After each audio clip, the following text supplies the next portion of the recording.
फिर इंशाअल्लाह ताला आपके सवालों के जवाब देने की कोशिश करूंगा। सबसे पहले तो मैं ये एक खुशखबरी आपको कौम को दे दूं कि अभी कुछ दिनों पहले आपको पता है लास्ट फ्राइडे को IMF ने LOI भेजा था, लेटर ऑफ इंटेंट। उसमें कुछ माइनर एडिट्स थे, कुछ चीज़ें थी जो हमको एडिट्स करने थे, कुछ स्टेट बैंक की तरफ से, कुछ फाइनेंस डिवीज़न की तरफ से, शायद रेवेन्यू की तरफ से कोई भी नहीं था। फिर उसके बाद वो हमने IMF को भेजा। फिर रात को भी मीटिंग हुई थी हमारे, 2-3 मीटिंगें हो चुकी हैं। रात को भी फाइनेंस डिवीज़न वालों की, रेवेन्यू वालों की उनसे मीटिंग हुई थी। स्टेट बैंक की उससे पहले मीटिंग हो चुकी है, मैं भी शामिल था उसमें। तो आज इन्होंने फिर हमको भेज दिया है नया LOI, तो मैं आज के दिन में साइन करके इंशाअल्लाह ताला इसको भेज दूंगा। तो ये एक मरहला जो था वो IMF का ये कंप्लीट हो गया इंशाअल्लाह ताला। और फिर हम उम्मीद कर रहे हैं कि अगस्त के महीने के अंदर बोर्ड मीटिंग हो जाएगी, गालिबन 29 तारीख को। तो उसके बाद इंशाअल्लाह ताला ये पाकिस्तान की डिसबर्समेंट शुरू हो जाएगी। प्रोग्राम तो आपको पता शुरू हो चुका है। दूसरी तरफ ये बताना भी बहुत ज़रूरी है कि अल्लाह ताला की मेहरबानी से जो डॉलर 17 जुलाई के बाद से कंट्रोल से निकल गया था हमारे तकरीबन, और बहुत 2-4 दिन तक और पूरे हफ्ते तक 10 दिन तक रोज़ बढ़ता रहा, लेकिन 2-3 दिन तक तो काफ़ी बढ़ा। वो अल्लाह ताला की मेहरबानी से जब 239 रुपये तक पहुंच गया था इंटरबैंक में, तो फिर हमने कंट्रोल कर लिया और उसके बाद से वो बदस्तूर 15 दिन तक वापस आता रहा है। तो 1 अगस्त से लेकर 15 अगस्त तक दुनिया की बेहतरीन जो सबसे मजबूत करेंसी थी वो आपका पाकिस्तानी रुपया था, और दुनिया की सबसे तेज़ चलने वाली स्टॉक मार्केट थी वो आपकी पाकिस्तान स्टॉक एक्सचेंज या कराची स्टॉक एक्सचेंज थी।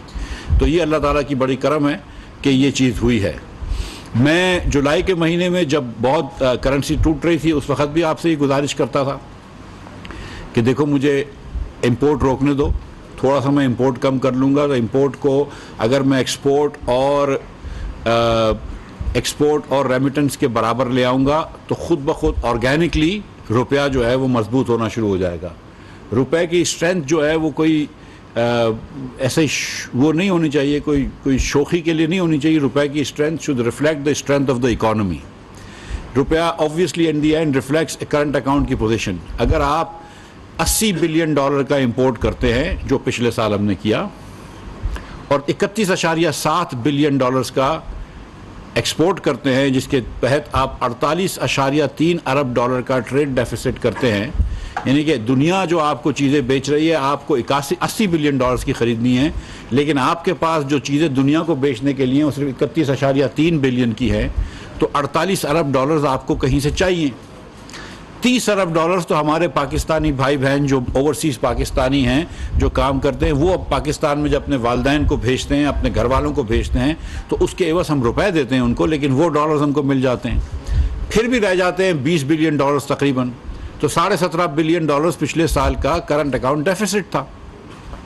अब आपको याद है कि पिछले दौर में PTI के जब हमारे दोस्त हुकूमत में थे तो वो कहते थे कि मईशत की सिर्फ एक स्टेटिस्टिक होती है, करंट अकाउंट डेफिसिट। ग्रोथ को वो नहीं देखते थे, जो इम्प्रूवमेंट करी हमने इंफ्रास्ट्रक्चर में वो नहीं देखते थे, 12,000 मेगावाट बिजली हमने लगाई वो नहीं देखते थे, 1700 किलोमीटर मोटरवे बनाए हमने वो नहीं देखते थे, कुछ भी नहीं देखते थे। बोलते बस करंट अकाउंट डेफिसिट आपका ज़्यादा है, इसलिए आपकी मईशत की मैनेजमेंट ठीक नहीं है।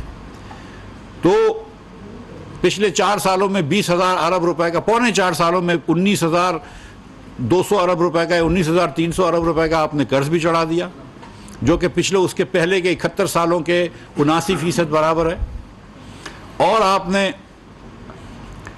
करंट अकाउंट डेफिसिट भी 17.5 बिलियन डॉलर्स का दे दिया। आपने 1500 अरब रुपए आपने बिजली के अंदर तकरीबन सर्कुलर डेट के चढ़ाए, जो 1062 काम छोड़ के गए थे मई तक वो, और 1100 जून तक था, उसको आपने बढ़ाकर तकरीबन 2500-2600 रुपये ले आए। जो गैस का सर्कुलर डेट जिसका हमने नाम पहले नहीं सुना था, वो अब नई चीज़ आ गई है और 1400 अरब रुपए का गैस का सर्कुलर डेट छोड़ के चले गए। 200 अरब डॉलर रुपए का 2 महीनों के अंदर आपने सही सुई नादन के अंदर नुकसान किया, 2 सर्दियों में, जहाँ पे आपने LNG जो है वो लोकल गैस के रेट से बेच दी $2 में, 20 डॉलर की LNG ख़रीद के। जब हिस्टोरिकली आपको $4 की LNG मिल रही थी, आपने LNG वो नहीं ख़रीदी कि भाई हम लॉन्ग टर्म मुआहदे नहीं करेंगे। शायद अब्बासी को और मुझको थोड़े अरसे तक जेल भी भेज दिया आपने। दुनिया के सस्ता तरीन हमने टर्मिनल लगाया, आपने कहा हम टर्मिनल लगा रहे हैं। हर कोई मिनिस्टर पीटीआई का आता था, कहता 15 दिन में टर्मिनल शुरू हो जाएगा, कभी भी शुरू नहीं हुआ पौने 4 साल में। उसके बाद आपने ये महंगा तरीन हमको ये सिस्टम जब दिया आपने, कि जिसमें आपने एक लॉन्ग टर्म माहिदा ना पेट्रोल का किया ना डीजल का किया, जो पहले रखे हुए थे कुछ क्रूड के डीजल के माहिदे कतर से, वो कुवैत से वो चल रहे थे। 10 बिलियन 10.3 बिलियन आप देके गए हमें रिजर्व्स में, और 21 बिलियन का इस साल 22-23 के अंदर जो है वो कर्ज वापस करना है। 2 बिलियन का जून जुलाई में भी करना था, 3 बिलियन का जून जुलाई में करना था। फिर आप बात करते हैं हकीकी आज़ादी की भाई, तो 48 बिलियन डॉलर जब नहीं होंगे आपके पास और आपको दूसरे मुल्कों से मांगने होंगे, तो वो कौन सी हकीकी आज़ादी है? जब 17 बिलियन का तुम करंट अकाउंट डेफिसिट करोगे और दुनिया में अब कोई भी आपको पैसे देने के लिए तैयार नहीं है, वो कौन सी हकीकी आज़ादी है?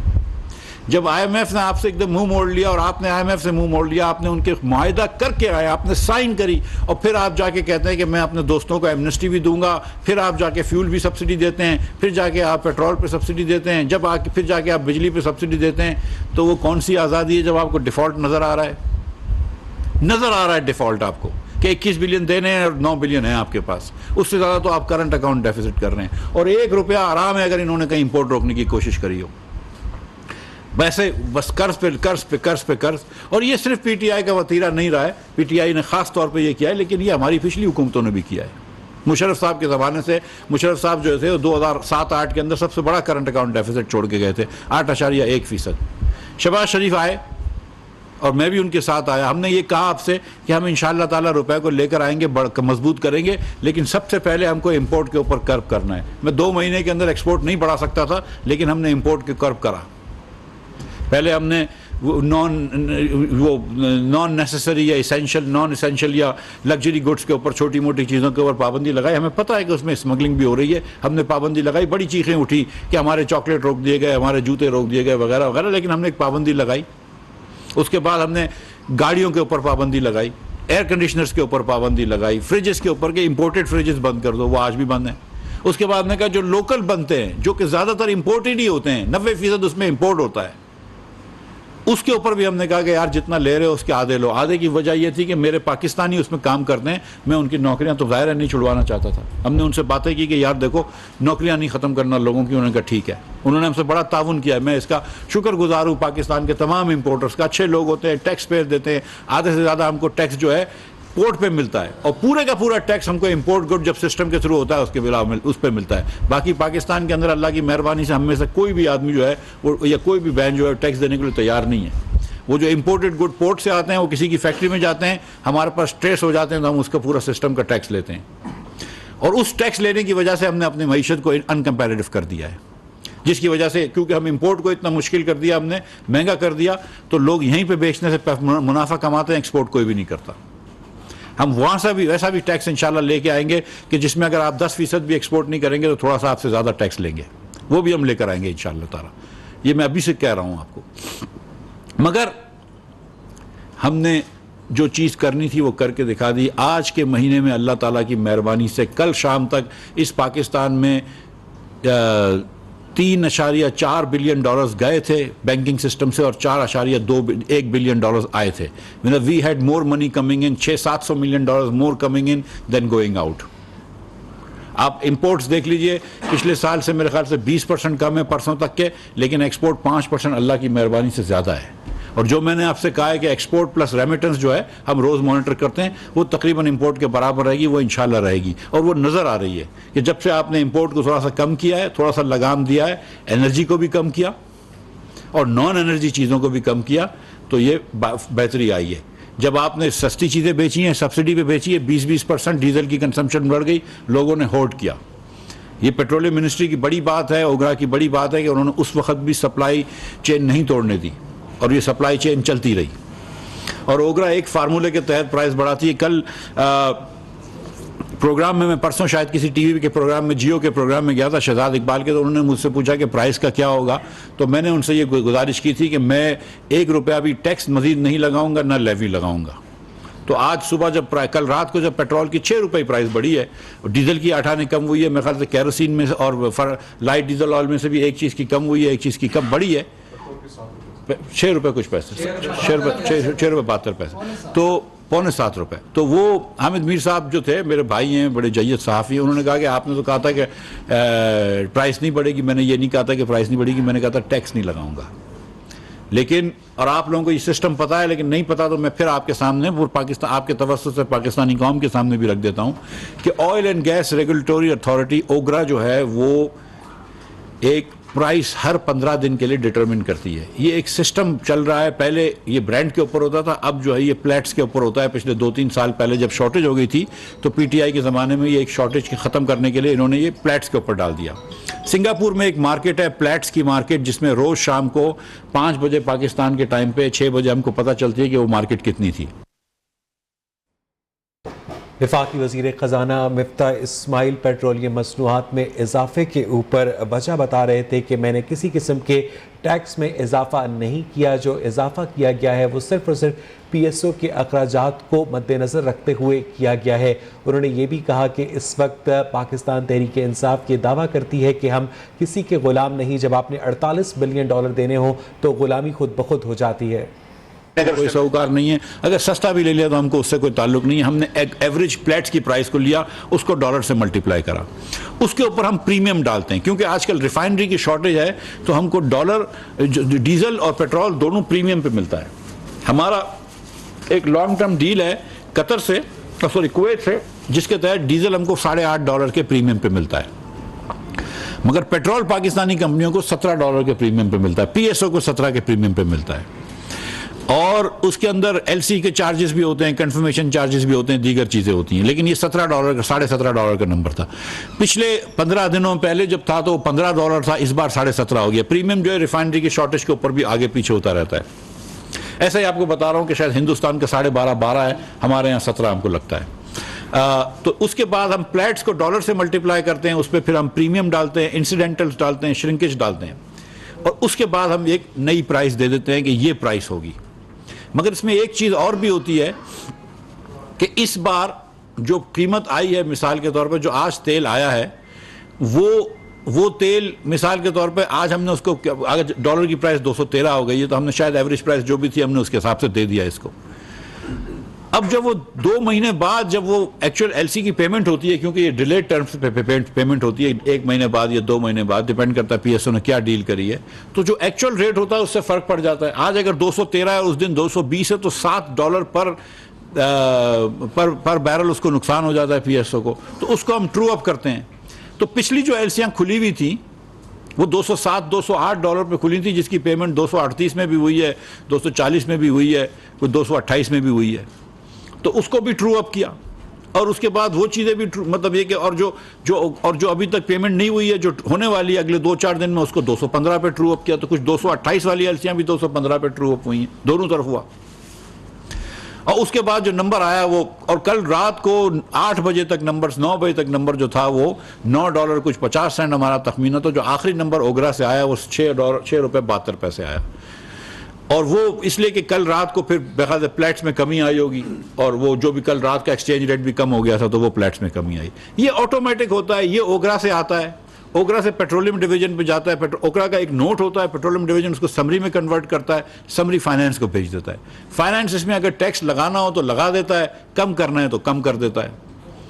और हमने ना इसमें टैक्स बढ़ाया ना कम किया, हमने इसको प्राइम मिनिस्टर साहब को भेज दिया। प्राइम मिनिस्टर साहब ने वो बड़ी शफकत फरमाई और इसको अप्रूव कर दिया।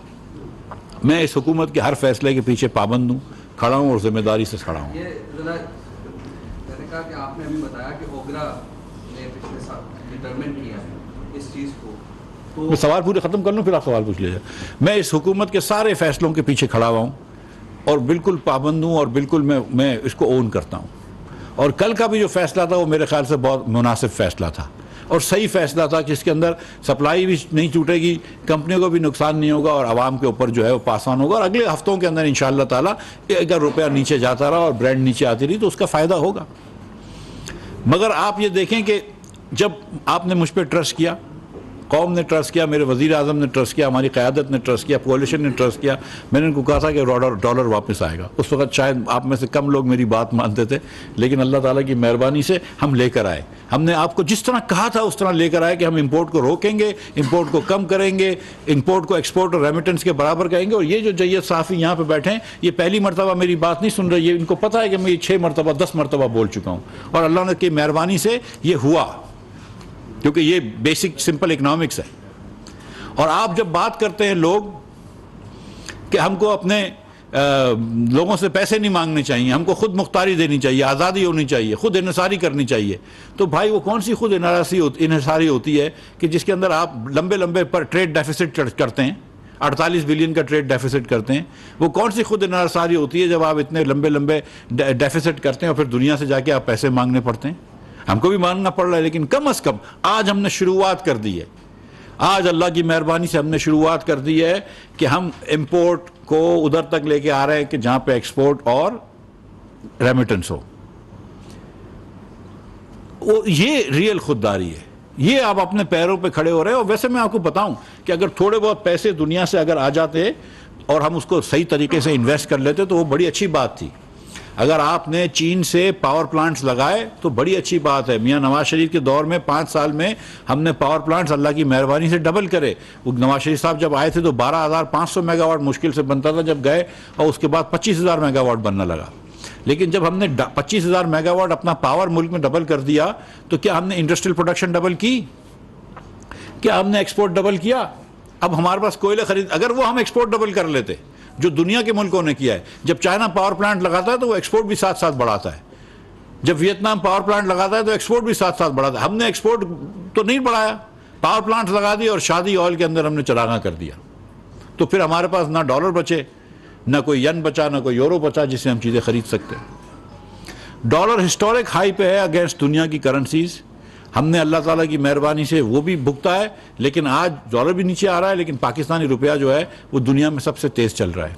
हमारी स्टॉक मार्केट भी चल रही है, लेकिन मैंने आपसे जैसे गुजारिश करी कि जब से हम आए हमने रेवेन्यू भी जमा किया है, हमने जो मुल्क के पुराने मसाइल थे वो भी एक एक करके सॉल्व कर रहे हैं, और मईशत जो है आज वो बेहतर जगह पे, आज कोई भी ये बात नहीं करता है।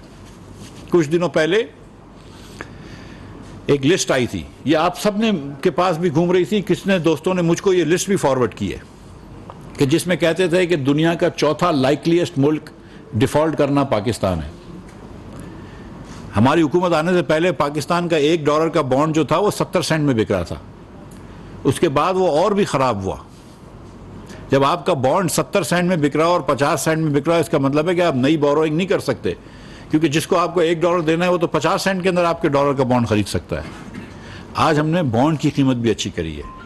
आज हमारा जो इस साल का बॉन्ड ड्यू है वो अब मेरे ख्याल से 95-96 पैसे का बिक रहा है, 96% पे बिक रहा है। ये जिस दिन हमारी हुकूमत आई थी उस दिन 80 के नीचे था, 78 पैसे पे था। पाकिस्तान का 24 का बॉन्ड जो था वो 22% डिस्काउंट पे बिक रहा था, जस्ट 22% फेस वैल्यू के डिस्काउंट पे बिक रहा था। ईल्ड तो बहुत ज़्यादा थी। आज वो ईल्ड जो है फेस वैल्यू के ऊपर डिस्काउंट 4% है। अब कोई भी ये बात नहीं करता कि डिफॉल्ट नहीं होगा या डिफॉल्ट होगा, कोई भी ये बात नहीं करता है। जो चौथी लाइकलीस्ट मुल्क था डिफॉल्ट से, उसको हमने आज बचाया ना अल्लाह की मेहरबानी से। हम यहां पे लेकर आए और फिर हम वापस गलतियां शुरू कर दें, फिर हम IMF से लड़ाई शुरू कर दें, फिर हम दुनिया से लड़ाई शुरू कर दें। आखिरी बात मैं आपको ये बता दूं कि आज हिंदुस्तान के अंदर 303 रुपए पेट्रोल है। हिंदुस्तान में हमसे 60 गुना ज्यादा का वो रिजर्व पड़े हुए हैं। आपके पास 10 बिलियन नहीं है, उनके पास 600 बिलियन है। आज बांग्लादेश जो कि हमारा गरीब हिस्सा था, उसके पास 35 बिलियन पड़े हुए, हमारे पास 10 बिलियन नहीं है। उधर 308 रुपए का पेट्रोल बिक रहा है। और मैं ये बार बार कह चुका हूं, और अब मैं श्रीलंका से कंपेयर अल्लाह की मेहरबानी से नहीं करना पड़ता, लेकिन वहां पर फ्री मार्केट के अंदर 3,000 रुपए से ज्यादा का पेट्रोल है, और ऐसे ऑफिशियल प्राइस पे 470 है। वहां पे 2 दिन पहले या 3 दिन पहले उन्होंने 46% बिजली महंगी की थी। दुनिया में महंगाई आ गई है। कमोडिटी सुपर साइकिल को छोड़ दें, गैस आप देखें हिस्टोरिक हाई पे है। और अगर आप ये समझ रहे हैं कि यहां पे रिजर्व बिल्ड थे, कुछ हुकूमत के पास पैसे थे तो हम पास ऑन कर देते तो कर देते। हमारी नंबर 1 क्रिटिसिज्म इमरान खान के ऊपर क्या थी कि उसने ये पॉलिटिकल ट्रैप सेट किया और हमको उस तरफ लेके चले गए थे इमरान खान कि जहां पर ये मुल्क दिवालिया होता। तो आज हमको इस बात पे फख्र भी है कि हमने अपने मुल्क को बचाया, सियासी सेक्रीफाइस दी और देते रहेंगे। पाकिस्तान हमारा अव्वल और अजीम है, वो हमारे लिए, और इंशाअल्लाह ताला बेदरेग मुश्किलों के साथ भी फैसले करेंगे। और मैं तो ज़ाती तौर पे हर फैसले के पीछे खड़ा हुआ हूँ, ये जो जितने भी मुश्किल फैसले हैं, लेकिन एक तरीक़ेकार से इंशाअल्लाह ताला अब हम समझ रहे हैं कि बेहतरी आ रही है पाकिस्तान में, डॉलर नीचे आ गया है। अब नेक्स्ट टारगेट हमारा महंगाई कंट्रोल करना है, जिसके अंदर पेट्रोल और डीजल का एक बड़ा हाथ है। मैं आखिर में आपको ये बता दूं कि आज जबकि रुपया नीचे गया है, मुझसे काबीना में भी मेरे एक साथी ने पूछा था कि जब डॉलर नीचे जा रहा है तो पेट्रोल क्यों ऊपर चला गया, तो मैं कहा पिछले हफ्ते 2 हफ्ते पहले जब डॉलर ऊपर गया था और 236 तक पहुंच गया था, उस दिन हमने 3 रुपये पेट्रोल कम किया था, हमसे किसी ने नहीं पूछा। 248 मैक्सिमम पेट्रोल लेके गए, उसके बाद एक मरतबा मैं ख्याल 17-18 रुपये कम किया, फिर 3 रुपये कम किया और आज 6 रुपये बढ़ा है। आज भी मैं ख्याल 233-234 पे पेट्रोल है। अगेन 70 रुपये हिंदुस्तान से कम है और 75 रुपये बांग्लादेश से कम है। मैं यहाँ पे ठहरता हूँ, अगर कोई सवाल हो। आपका ही पहला सवाल था। जी भाई, सवाल ये था कि आपने अभी बात की कि ओगरा डिटरमिन करता है प्राइसेस, तो उसमें एक्सचेंज रेट भी उसको देखता है और इंटरनेशनल मार्केट प्राइस को भी देखता है। लेकिन जब हम 31 जुलाई की बात करें, जब रेट्स डिटरमिन हो रहे थे, तो उस वक्त डॉलर की प्राइस थी 239 था, तकरीबन 103 थे। तो आप मुझे ये बताएं, उस वक्त एक्स रिफाइनरी जो प्राइस थी वो 191 थी, 7 रुपये जो मार्जिन था वो भी आपने लगा दिया। अब मुझे ये बताएं कि इस दफ़ा जो एक्स रिफाइनरी प्राइस है वो 197 कैसे हो गई और किस फार्मूले के तहत हो गई, और क्योंकि डॉलर भी नीचे आ गया, ब्रेंट भी नीचे आ गया। भाई ये बात जो मैं गुजारिश कर रहा था कि हम जो प्राइस पाकिस्तान में ओगरा डिटरमिन करता है वो ब्रांड से नहीं करता, प्लेट्स से करता है, प्लेट्स की एवरेज पे करता है। ठीक है, प्लेट्स और ब्रांड्स जो हैं वो अमूमन साथ चलती हैं, लेकिन एक साथ नहीं चलती। 5-6 दिन पहले प्लेट्स जो था वो लास्ट फ्राइडे को 95 पे था, थर्सडे को 94 पे था, उसके बाद मंडे को मैं या पता नहीं 105 पे पहुंच गया, फ्राइडे को, थर्सडे को 95 पे था, फिर 105 पे पहुंच गया और फिर कुछ उसके बाद कम हो गया। जो मैंने आखिरी देखी थी एवरेज वो 102 था, फिर शायद मंडे के दिन वापस और गिरा है। तो एक तो हम ब्रांड को देखते हैं, दूसरा ये कि लास्ट डे प्राइस आप डॉलर की प्राइस दे रहे हैं वो एवरेज प्राइस देखते हैं। सो एवरेज प्राइस अगर इस पीरियड के अंदर 238 से शुरू हुई थी और 215 पे ख़त्म हुई है, मेरे ख्याल से एवरेज प्राइस नहीं, कल की प्राइस थी ना 214 आशारिया ऐसे कुछ थी, 213 नहीं 214 थी मेरे ख्याल से कल की जो प्राइस थी। हाँ, कल जो नहीं, कल क्लोजिंग प्राइस 213.98 थी, लेकिन वो एवरेज प्राइस थी। जो बाइंग प्राइस होती है वो देखते हैं, वो थोड़ी सी ज़्यादा होती है, और उसकी एवरेज प्राइस जो थी वो 227 आ रही थी, तो उससे वो करते हैं। और फिर जो मैंने आपको कहा कि एक चीज़ ट्रू अप होती है और फिर एक चीज़ होती है प्रीमियम्स, तो प्रीमियम भी $2 बढ़ गए थे और ट्रू अप था। ओगरा का कागज़ मेरे पास कहीं रखा होगा या मेरे पास नहीं होगा तो मैं मंगवा लूँगा बिलाल से कह के, वो हम आपको दिखा देंगे जिसको देखना है। जी भाई, एक एक करके ये ब्रिज बताएगा। जी खालिद भाई। सर, एक तो ये कि ये जो आप प्राइसिंग वाली बात कर रहे हैं, एक सबसे बड़ा इशू जो आपके साथ आ रहा है वो ट्रांसपेरेंसी है। ये वाली सारी शीट आप हमेशा वेबसाइट के ऊपर डालें तो ये वाले जो सवाल इधर हो रहे हैं या लोग करते हैं ना वो नहीं कर पाएंगे। बिल्कुल ठीक है। मैं बल्कि क्योंकि मैं भी जाहिर है फाइनेंस का हूँ, ओगरा का आदमी नहीं हूँ, मैं ओगरा के चेयरमैन साहब से गुजारिश ये करूँगा कि वो एक दिन अपने दफ्तर पे आप तमाम लोगों को बुला के ज़रा सा उसको एकदम समझा दें। कागज़ देने से सिर्फ फ़ायदा नहीं, कागज़ भी दे दें आपको, और हर हफ्ते कागज़ भी डाल दिया करें, कागज़ भी वेबसाइट पर कागज़ अगर नहीं होता तो डाल दिया करें, और आप लोगों को समझा भी देंगे किस तरह प्राइस होती है। जी मैं आ रहा हूँ, सबके पास एक एक करके आ रहा हूँ। सवाल ये है, ये क्या था? ये तो मेरा सजेशन। अच्छा, सजेशन थी। मुफ्त में भी कुछ मिल जाता है। वैसे इशू ये है कि जो भी चीज़ आपके साथ मसला आ रहा है ना, जो भी पब्लिक के ऊपर प्रेशर आता है उसके ऊपर तो आप बड़े उसूल के ऊपर चल रहे हैं कि जी IMF की कंडीशन हमने वायलेट नहीं करनी, हमने जो वायदा किया उसको पीछे नहीं हटना। लेकिन जहाँ सेफ की बारी आती है वहाँ आप सारी चीज़ों के ऊपर पीछे हटते जाते हैं। आप बैंकों को रिलीफ देने के लिए तैयार हैं, आप जनाब टेक्सटाइल वालों को रिलीफ देने के लिए तैयार हैं, जो आप बजट में किया हुआ उससे रिवर्स करते हैं, और इसी तरह की कितनी चीज़ों के नाम ट्रेडर्स के ऊपर आपने खुद बजट दिया और फिर उससे पीछे हट गए। ये बड़ा माकूल सवाल है, बहुत शुक्रिया क्यानी साहब। देखिए, ट्रेडर्स के अंदर मैं पहले भी कह चुका हूँ और मैं फिर कहता हूँ कि हमने 42 अरब रुपए का ट्रेडर्स के ऊपर टैक्स लगाया था, फिक्स टैक्स का 3,000, 6,000, 3,000, 5,000 और 10,000। मैं समझता था ये बड़ा माकूल टैक्स है और सही टैक्स है, लेकिन इसमें एक मेरी फंडामेंटल गलती हो गई थी। वो ये थी कि कोई 50 यूनिट वाले जिनका बिजली का बिल 2,000 रुपये तक भी नहीं होता है, उनके ऊपर भी 3,000 टैक्स लग गया था। मैंने बहुत सारे दुकानदारों से मशवरा किया था, लेकिन मैं शायद एकदम पान वालों तक नहीं पहुँच सका, तो उधर से हमको एक बड़ा प्रेशर आया कि ये आपने क्या किया। दूसरा ये हुआ था कि फ़िक्स टैक्स 3,000 रुपये रखना था, लेकिन वो FBR और FBR से होते हुए जब पेट्रोलियम वाले आए उन्होंने उसको 6,000 कर दिया कि जो ATL में नहीं है वो 6,000 है, जबकि हमारी बात भी 3,000 की हुई थी। और उन्होंने कहा कि 15 मिनट में ATL पर रजिस्टर हो जाता है, लेकिन दुकानदार जो थे वो ATL पर रजिस्टर होने के लिए तैयार नहीं थे। फिर बहुत सारी बहस हुई। अब जब कोई ATL करते देर हो जाती तो हमने ये कहा कि चलो हम पिछले सिस्टम पर चले जाते हैं। 42 अरब रुपए का हमें नुकसान हो रहा है, यानी कि 42 अरब रुपए का वो टैक्स था जो हम लेना चाह रहे थे। पिछले साल 6 अरब रुपए लिए थे, अब हम 42 नहीं ले सकेंगे, लेकिन 27 अरब रुपए लेंगे। और इंशाल्लाह ताला एक आध दिन में जब नोटिफिकेशन आ जाएगा आप लोग देख लेंगे कि 27 अरब रुपए का ये टैक्स है और ये हम जमा करेंगे।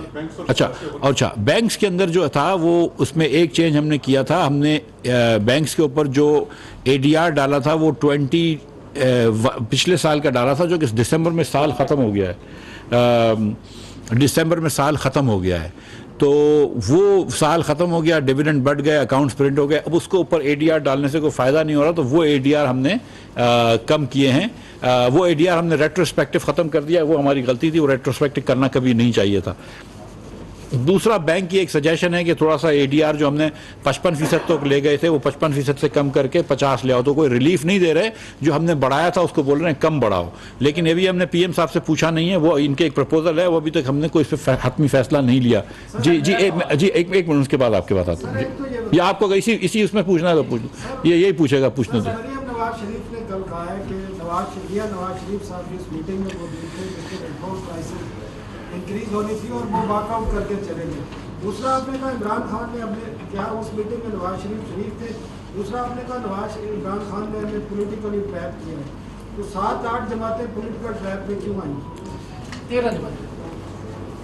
जी देखें जी, ये पॉलिटिकल ट्रैप की बात जो है ना वो एकदम दुरुस्त है कि इमरान खान ने 7-8 जमातों को पॉलिटिकल ट्रैप में नहीं लिया। इमरान खान ने पाकिस्तान की मईशत को ट्रैप में डाल दिया। उसने तो पाकिस्तान की मईशत को इस जगह पे ले आया। जमातों के लिए सियासत में क्या बड़ी बात थी, चलते रहते। 2-4-6 महीने बाद एक दिन बैंकरप्ट हो जाता पाकिस्तान। मैं आपको एक बात ये बताना चाहता हूँ कि जब हम आए थे, और मैं आपको ये सच बता रहा हूँ, ये सीरियसली मैं कभी बात नहीं करना चाह रहा था, लेकिन मैं आपको ये सच बताऊँ, हमारी उस वक्त PSO को LC'याँ खोलना मुश्किल थी। दूसरी कंपनियां जो थी पाकिस्तान की तेल की कंपनियां, आप लोगों ने सुना भी है, किसी ने मुझे एक आध लोगों ने फ़ोन भी किया कि हमारी तेल की कंपनियां LC'याँ नहीं खोल सकती थी, हमारी तेल की कंपनियां LC'याँ कंफर्म नहीं कर सकती थी। मैं वज़ीर ख़जाना की हैसियत से, हालांकि ये मतलब शायद बड़ी थोड़ी सी बुरी बात है कि वज़ीर ख़जाना इस लेवल पर आके काम कर रहा है, मैं वज़ीर ख़जाना की हैसियत से अपने पहले पाकिस्तान के बैंकों को फ़ोन करता था, not just for public sector PSO but private sector कंपनियां कि यार इनकी LC'याँ खोल दो, नहीं तो हमारी सप्लाई शॉर्ट हो जाएगी। उसके बाद वो कहते थे कि मिफ्ता भाई हमारी कंफर्मेशन जो है वो बाहर के बैंक नहीं कर रहे, मैं स्टैंडर्ड चार्टर्ड से बात कर चुका हूँ, मिडल ईस्ट के बैंकों से बात कर चुका हूँ। इस स्क्रीन पे मैं इनके साथ बैठ के शाम तक करता था वो बातें कि यार कंफर्म कर दो। IFC को रिक्वेस्ट भेजता था कि हमारी लिमिट जो है वो बढ़ा दो, एशियन डेवलपमेंट बैंक को लिमिट भेजता था कि बढ़ा दो, सऊदियों से जाके बात की कि हमारी लिमिट बढ़ा दो। हमारे वज़ीर दिफा ख्वाजा आसिफ और वज़ीर पेट्रोलियम मुसद्दक मलिक साहब तशरीफ़ ले गए, कतर गए, दुबई गए, वहाँ पे बात करी कि कंफर्मेशन हमसे ना मांगो या कंफर्मेशन करने में उनको बैंकों को बोलो आसानी करें। सीरियसली आप उस वक्त आज से 3 महीने पहले एक LC खुलवाना पाकिस्तान की बैंकों के लिए मुश्किल था, कंफर्म कराना एक LC खुलवाना हमारे कंपनियों के लिए मुश्किल था। हम वहाँ से अल्लाह की मेहरबानी से आज लेकर आए कि जहाँ पे हम ये बात कर रहे हैं कि 4 रुपये बढ़ा रहे हो या 6 रुपये कम कर रहे हो, लेकिन ये कोई बात नहीं कर रहा कि LC'याँ खोलना क्यों मुश्किल हो रही हैं, नहीं हो रही, क्योंकि अब नहीं हो रही है, अल्लाह ताला की मेहरबानी से वो मुश्किल नहीं हो रही है, लेकिन हमने वो किया। तो इमरान खान ने जो था वो हमको ट्रैप में नहीं किया, सियासत में हमारी मुल्क की मईशत को ट्रैप में किया। जो दूसरी वाली बात है मैं 1 मिनट बाद इस एक सवाल के बाद इधर आ जाऊंगा जी। देखिए मैं उस मीटिंग में ज़रूर था जिसमें हमने ये पेट्रोल की बात करी है। इसके अलावा मेरे लिए ये बात सही नहीं है कि मैं इसके बारे में कोई मजीद बात करूँ। एक निजी मीटिंग थी जी। मसला हमारे भाई हामिद मीर साहब का नहीं है, मसला मरीम नवाज शरीफ के ट्वीट का है जिस वजह से हम सब यहाँ बैठे हैं। मरीम नवाज साहब कह रही हैं कि हमें इस फैसले से इख्तिलाफ है। उसी मरीम नवाज के एक ट्वीट के ऊपर आप 42 अरब रुपए का चेक लिख के दे के आ गए थे, ठीक है। तो सवाल मेरा आपसे ये है कि क्या आप गुड कॉप और बैड कॉप खेल रहे हैं हमारे साथ और अवाम के साथ, कि अगर 42 अरब लिखा जा सकता है तो 6 रुपये ऊपर नीचे करना कोई मसला नहीं है, या फिर अगर ये गुड कॉप और बैड कॉप नहीं है और मरीम नवाज कह रही है कि नवाज शरीफ ने कहा जो आपके कायद हैं कि अब 1 पैसा भी अवाम के ऊपर बोझ नहीं पड़ेगा, तो क्या फिर 1 सितंबर से आपने 10 रुपए पेट्रोलियम की बढ़ानी है एज पर IMF एग्रीमेंट, फिर आप नहीं बढ़ाएंगे? ये बड़ा आसान सवाल है आपका। ये 100% जो है वो IMF का जो 10 रुपए का एग्रीमेंट है हुकूमत पाकिस्तान का, वो मैंने भी साइन किया हुआ है, ये हमने वो किया हुआ, ये 100% बढ़ेगा। 10 रुपए जो भी हमारी जो भी IMF से है, ठीक है। अगर जब तक मतलब ये मैं हूँ या ना हूँ उसकी और बात है, लेकिन अगर मैं यहाँ पे हूँ तो 10 रुपए जो है वो हम अपना टैक्स लगा के प्राइम मिनिस्टर को भेजेंगे। और दूसरी बात आप ये जानते हैं कि मतलब हम ये मैं आपसे जो गुजारिश करना चाहता हूँ कि इसको हम पर्सनलाइज ना करें। देखें, ओगरा ने ये एक समरी भेजी है 6 रुपए की, पेट्रोलियम ने हमको भेजी है, बहुत सारे और लोग शामिल हैं, और ये वजीर आजम पाकिस्तान शहबाज शरीफ साहब की साइन के बगैर ये नहीं हो सकता है। रात को भी मुझे मैं 11 साढ़े 11 बजे घर पे बैठा था, उसके बाद मुझे तौकीर साहब ने ये मुझे भेजा कि शहबाज साहब ने अप्रूव किए, उसके बाद हमने ये जो नोटिफिकेशन है वो जारी किया। तो उनकी नोटिफिकेशन के बगैर जारी नहीं। मैं आता हूँ जी जी जी जी, जी भाई। आसिफ अली जरदारी जो आपके कोalition पार्टनर हैं, उन्होंने भी इन पे पेट्रोलियम मसनूआत की कीमतों पे तशवीश का इज़हार किया है। फिर आप कैसे कह रहे हैं कि आपकी कोalition और आपकी हुकूमत के फैसलों पर आप उनके पाबंद हैं? नहीं, मैं तो हर हुकूमत ने जो फैसला लिया है मैं उसका पाबंद हूँ। मैं उसके पीछे, मैं ज़ाती तौर पर हर हुकूमत के फैसले के पीछे खड़ा हूँ। अगर मैं इस मुल्क का वज़ीर ख़जाना हूँ तो मेरा ये फ़र्ज़ है और एथिकल फ़र्ज़ भी है कि मैं हुकूमत के हर फैसले के पीछे खड़ा हूँ। जरदारी साहब की राय भी मोहतरम है, और जरदारी मैं बिलावल भुट्टो जरदारी के साहब के साथ था। जरदारी साहब की भी राय बड़ी मोहतरम है, और मैं उनसे भी बात कर लूँगा। अगर कोई उनके जो भी क्लैरिफिकेशन मांगेंगे मैं दे दूँगा। जी मैं आ रहा हूँ एक करके इसके बाद। आपने अभी कहा है कि जो एक्सपोर्ट है उसको आप तरसीलात और इंपोर्ट बिल के बराबर लाना चाहते हैं। कोशिश जी। इंपोर्ट और जो एक्सपोर्ट है इसका टोटल बनता है तकरीबन कोई 60 अरब डॉलर, आपकी इंपोर्ट है कोई 80 अरब डॉलर, यानी कि आप 20 अरब डॉलर इसको कम करने का टारगेट बना रहे हैं। सेकंड सर, इसमें मुझे ये बता दें, आप जब 20 अरब डॉलर का ये टारगेट रख रहे हैं कम करने का, आपको यूरोपीय यूनियन की जानिब से भी दबाव है, आपको US की जानिब से भी दबाव है कि फौरी तौर पर जो इंपोर्ट आपने बैन की हुई है वहाँ से उसको खोला जाए। एक तो ये। सेकंड सर, ये मुझे ये भी बता दें कि कल जो पार्लियामान की कमेटी में एक कानून लाया गया है कि जो चीज़ें की जाएंगी नजकारी में की जाएंगी, उसके लिए एक बिल लाया जा रहा है कि जो नजकारी के लिए की जाएंगी उसमें तमाम तर जो इन्वेस्टमेंट आएगी उसको मुकम्मल तौर पर सिक्योरिटी फ्राहम की जाएगी। सर, इस बिल को लाने की क्यों नौयत पेश आई है कि बाद में ये चैलेंज न किया जा सके, या ये जो इन्वेस्टमेंट आएगी इसको देखा नहीं जा सके? जो पहला हिस्सा आपका था 20 अरब डॉलर को कम। जी जी जी, देखिए भाई, ये स्टैटिक अस्यूम ना करो कि पिछले साल 31 अरब डॉलर की एक्सपोर्ट हुई थी, अब मेरी तो ख्वाहिश है कि 35 अरब डॉलर की एक्सपोर्ट हो जाए। तो अल्लाह करे कि ये जो एक्सपोर्ट प्लस रेमिटेंस का टोटल है ये 65 से ऊपर हो जाए, और अगर 65 के ऊपर ये हो जाता है और अगर हम 70 तक इंपोर्ट ले आते हैं तो तकरीबन हम वहीं पे पहुंच जाते हैं बैलेंस पे।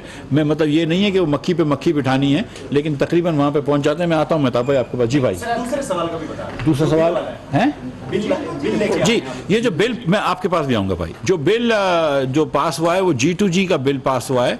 पाकिस्तान में हमको गवर्नमेंट टू गवर्नमेंट मुआहदा करके ख़रीदने की इजाज़त है, लेकिन बेचने की इजाज़त नहीं है।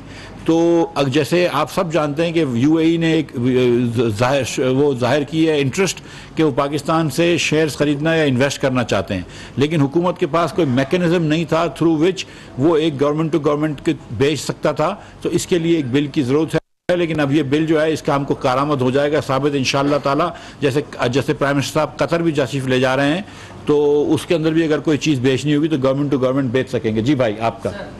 सर मिर्जा साहब, आपने खुद इतराफ़ किया कि महंगाई का एक हमारे चैलेंज है इस वक्त हमारे वहाँ के पेट्रोलियम प्राइसेस की वजह से जो आप बढ़ा रहे हैं, और IMF की कंडीशन भी है, ये तमाम पेट्रोलियम प्राइसेस में इंक्रीज़ का मुद्दा आपने ओगरा पे डाल दिया है कि उनका फ्लैट सिस्टम है, तो उसकी वजह से ये सारा हमें करना पड़ा है। जो प्राइस का ₹1.18 आपने IFEM बढ़ा दिया इसी पेट्रोलियम प्राइसेस में, जो आप आवाम को रिलीफ दे सकते थे। डीलर्स मार्जिन डीजल पर आपने ₹2.87 बढ़ाकर ₹7 कर दिया, ये भी आम आदमी को रिलीफ नहीं दिया आपने। इसके अलावा जो आपने बाकी तमाम मैकेनिज्म बता दिया कि ये इस तरह से होते हैं, जब ओगरा के पास सिर्फ वर्किंग का जो आप कह रहे हैं कि मैकेनिज्म है, जो डिटर्मिनेशन है, टैक्सेशन है, वो सारा फिनांस मिनिस्ट्री करती है और प्राइम मिनिस्टर के अप्रूवल्स होता है। वो ये रिलीफ क्यों नहीं दिया आवाम को, जिस पर वो सारी आवाम खिलखिला रही है और आप उनको कह रहे हैं कि हमारे अख्तियार में कुछ नहीं है। भाई IFEM जो होता है वो एक्चुअल खर्चे पे लगता है, जो खर्चा है वो लगा हुआ है। दो पेट्रोल पंप की कंपनियों ने, आपको भी पता है कि वो स्ट्राइक का कहा था, स्ट्राइक का जब उनसे वो स्ट्राइक की बात ख़त्म हुई तो 7 रुपये में, और आप हिसाब करके देख लें कि 7 रुपये से कम अगर कोई पेट्रोल पंप वाला बेच रहा है तो वो नुकसान कर रहा है, तो वो नुकसान करता है तो मिलावट करता है, वो सीधी सीधी बात है। जी मेहताब भाई। सर एक तो मुझे ये बताएं, अभी एक मिनी बजट की सर बात हो रही है, हाँ, तो मुझे कोई ऑर्डिनेंस के जरिए एक पार्लियामेंट की सॉवरेनिटी की बात करना, और PTI का तो ये नारा था कि जब PTI ऑर्डिनेंसेस के जरिए इस तरह के इकदाम करती थी। एक तो ये बताएं कि उस मिनी बजट में आप क्या क्या ला रहे हैं और उसको कैसे जस्टिफाई कर सकते हैं भाई वे मिनी जी डॉलर जो है ओपन मार्केट में उसका रेट कम है, इंटरबैंक में ज़्यादा है, समझ नहीं है क्या मांग है। ये मिनी बजट नहीं है, वो जो दुकानदारों को जो टैक्स का जो सिस्टम चेंज किया गया है उसके अंदर, और मैंने आपसे गुजारिश की कि हमको 15 अरब रुपए का टैक्स लॉस भी आ रहा है, तो वो 15 अरब रुपए का टैक्स लॉस भी गुड करेंगे। कोई भी ऐसा, हमने ये आपको पहले भी गुजारिश की हुई है कि कोई भी हम खर्चा भी करेंगे या कोई भी हम टैक्स रिलीफ देंगे तो कहीं ना कहीं से पूरा करेंगे, ये सिर्फ बजट डेफिसिट नहीं बढ़ने देंगे। अगेन वही बात है कि आप बजट डेफिसिट बढ़ाते हैं, पाकिस्तान के लोगों के पास तो पैसे नहीं है, आपको बाहर के मुल्क से पैसे लेने पड़ते हैं। जब आप बाहर के मुल्क से पैसे लेते हैं तो फिर आप मकरूज हो जाते हैं, फिर आप खुद ही कहते हैं कि यार सॉवरेंटी जो है वो कॉम्प्रोमाइज़ हो रही है, तो कब तक करेंगे। जी भाई। सिंध में और KPK में CNG स्टेशन चल रहे हैं, पिंडी समाज में गुज़श्ता 3 माह से काम है, CNG सेक्टर कह रहा है कि हमारे साथ कर रहे हैं।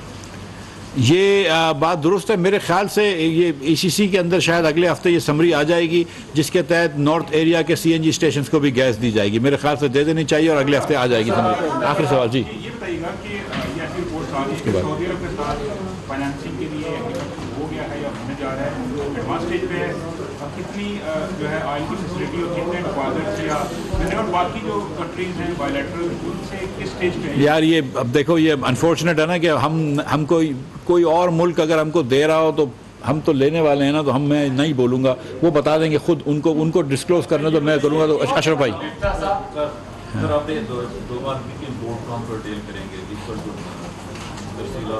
तकरीबन जी बिल्कुल, हाँ मैं दोबारा रिपीट करता हूँ, सुबह के ट्रेडर्स पे जब आपने जिसकी विड्रॉ किया टैक्स, दोपहर को खबर आई, शाम को फाइनेंस मिनिस्टर ने तरदीद की हम इसको वापस नहीं ले रहे हैं। उसी शाम 2 मिनिस्टर ने, आपने और खुर्रम दस्तगीर ने अनाउंस किया।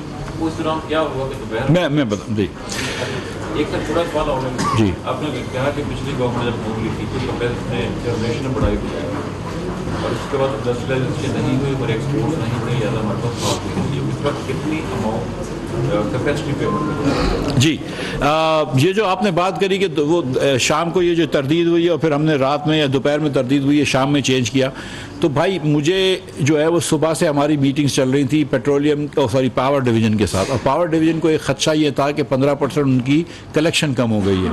तो हमको ये था कि we don't want to throw the baby out with the bath water, कि ये पावर की कलेक्शन भी कम हो जाए। तो पावर डिवीज़न वालों ने फिर हमारे पास आके बैठे, 2 दिन से मुझे हमारे जो मेंबर इन IR पॉलिसी थे वो मुझे कहते हैं कि मिफ्ता साहब इससे हट जाए फिक्स से। उसी ने मुझे फिक्स पे लाया था और उसने मुझे कहा कि मिफ्ता साहब हट जाएं फिक्स पे, और मैं आपको बता रहा हूं कि अगर मैं फिक्स पे ही रहता, और क्योंकि पहले 3 महीने नहीं कर सकता था, तो अगले 9 महीनों में उतने पैसे में जमा नहीं कर सकता, तो मैं एड वॉल्यूम पे वो पैसे जमा कर लूँगा, 27 अरब रुपये। और उनको हमने पावर के साथ बैठ के ये तय किया है, पिछली मरतबा शायद इस तरह तय नहीं था। जी जी फरमाइए जी। एक भी मैं